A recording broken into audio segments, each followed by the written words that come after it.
I gotta be honest, there's a lot of media that I hold near and dear to my heart. Music, movies, newspaper and magazine articles, blogs, you name it. But this piece of media, it was different for me. It was the 2020 documentary entitled The Last Dance that aired on ESPN, highlighting the infamous 90s Chicago Bulls team, my favorite team of all time, and arguably the best team of all time. It's funny because being from Indiana, people would always ask, man, shouldn't you be a Pacers fan?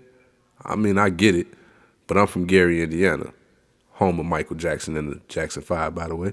Just wanted to throw that in there. But anyway, Gary's closer to Chicago than it is to Indianapolis, so we got Chicago news and sports. Plus, the Pacers didn't have Michael Jordan.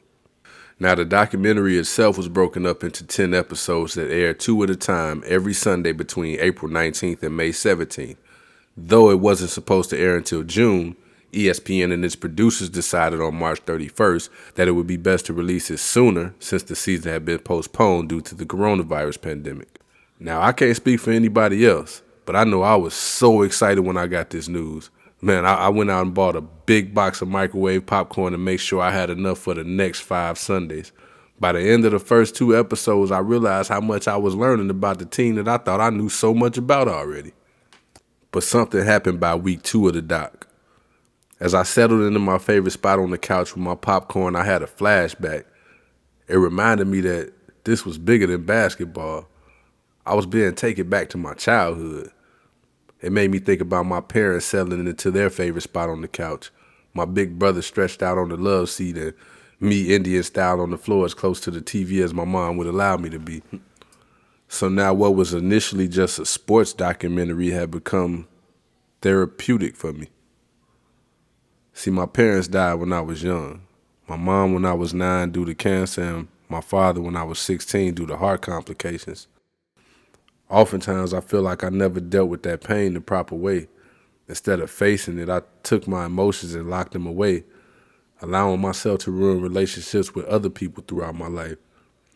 See, this documentary made me see that no matter how bad it made me feel to lose my parents, I still had plenty of good memories to go on. Certain games that were recapped in the doc made me remember specific moments in my life, like when they won the first championship. My mother singing, nah, nah, nah, nah, hey, hey, hey, goodbye, L.A. Or my dad running out and buying us all championship T-shirts and hats the next day. So now I look at things differently. It makes me want to create those types of memories for the people who love me so that they have something to go on when I'm gone. Hopefully that's a long time from now. I mean, hey, how can I create these memorable moments with my family if I push everyone away? I can't. And that's what this documentary helped me see. Those 6 trophies mean a lot more to me than most people will ever think.